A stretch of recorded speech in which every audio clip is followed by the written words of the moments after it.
Hare Krishna moment India పేరిట 1 crore only.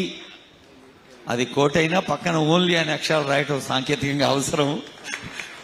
అయితే ఇందాక మరి ఆనరబుల్ సీఎం చెప్పారు, మన కుటుంబ బాధ్యత, సామాజిక బాధ్యత వారి సందేశంలో గుర్తు చేశారు.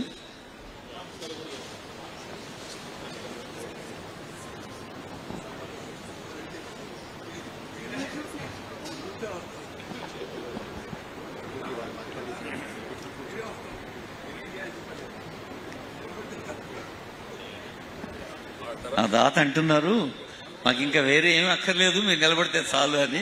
ధన్యవాదాలు. థ్యాంక్ యూ సో మచ్ అండి. మీరు రాగానే మా ఆడవాళ్ళకి చాలా ధైర్యం వచ్చింది.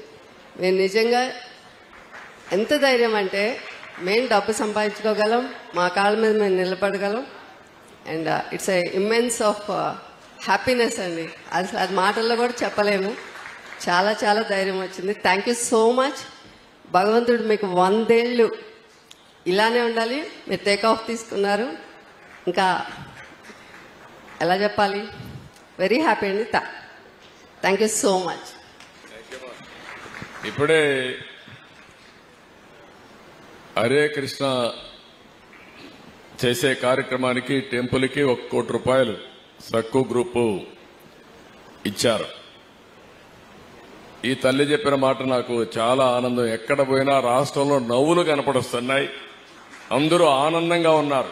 మొన్నటి వరకు నేను ఎక్కడికి పోయినా మనుషులు వచ్చినా జీవోత్సవాలుగా వచ్చేవాళ్లు, ఈరోజు ఎక్కడికి పోయినా హుషారుగా నవ్వుతూ భాగస్వాములయ్యే పరిస్థితికి వచ్చారంటే ఒక ప్రభుత్వం కూడా మీ జీవితాల్లో ఏ విధంగా ఆనందాన్ని తేగలుగుతుంది. ఇది ఒక ఉదాహరణ మాత్రం. నిన్న మొన్న విశాఖపట్నం పోతే కూడా మాకు స్వాతంత్రం వచ్చింది, ఆనందంగా ఉన్నాం అనే పరిస్థితికి వచ్చారు. వారు అదే అంటున్నారు, మేము వ్యాపారం మొత్తం చేస్తున్నాం, వేరే దేశాల్లో కూడా చేస్తున్నాం, ఇక్కడ పుట్టాం, డబ్బులు సంపాదిస్తున్న పరిస్థితికి వచ్చారు. మనస్ఫూర్తిగా అభినందనలు. భవిష్యత్తులో తెలుగు వాళ్ళు ఆలోచించాల్సింది మనం ఆంధ్రప్రదేశ్కి పరిమితం కాదు, ప్రపంచంలో గ్లోబల్ సిటిజన్సే కాకుండా గ్లోబల్ లీడర్స్ గా ఆలోచించి మనం ముందుకు పోవాల్సిన అవసరం ఉంది. నడిపిద్దాం, సంపద సృష్టిద్దాం, ఆ సంపద మళ్ళా పేదవాళ్ళకు పంచుదాం, వాళ్ళను కూడా అభివృద్ధి చేద్దాం అని చెప్పి తెలియజేసుకుంటూ అందరికీ నమస్కారాలు. థ్యాంక్ యూ, ధన్యవాదాలు. గౌరవం